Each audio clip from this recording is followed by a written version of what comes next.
काय मागण्या केल्या? काल 65 इमारतींच्या प्रकरणी शिवसेनेचे शिष्टमंडळ व नागरिकांनी मिळून एक CP सरांची काल भेट घेतलेली आहे। माननीय पोलीस आयुक्त आशुतोष डुमरे साहेबांनी आम्हाला आश्वस्त केलं आहे की या 65 इमारतींमध्ये बनावट कागदपत्र बनवणारे जी लोक आहेत त्यांच्यावरती कडक कारवाई यांच्यामार्फत करण्यात येईल। त्याचबरोबर आम्ही एक नवीन मुद्दा त्यांच्या निदर्शनास आणून दिला आहे की या जे खोटे डॉक्युमेंट्स बनवले याच्यावरती जे महापालिकेचे आणि जिल्हाध्यक्ष म्हणजे कलेक्टर साहेबांचे जे स्टॅम्प आहेत त्याची फॉरेन्सिक चाचणी कुठेही झालेली नाही।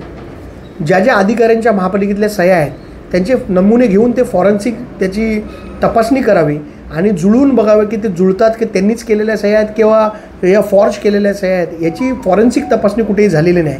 तर ती SITच्या माध्यमातून करतील असं आश्वासन आम्हाला आयुक्त साहेबांनी दिलं आहे। आणि आयुक्त साहेब एक गोष्ट खूप चांगली म्हणाले की याच्यामध्ये गरीब जी घर घेणारी लोक आहेत त्यांच्यावर खरंच अन्याय झाला आहे आणि अशा लोकांना कुठेही त्यांना वगळण्यात येणार नाही आणि त्यांना कडक शिक्षा होईल अशी यंत्रणा CP साहेबांच्या माध्यमातून राबवण्यात येईल आणि नवीन SITची नेमणूक देखील ते करणार आहेत असं आश्वासन त्यांनी आम्हाला दिलेलं आहे।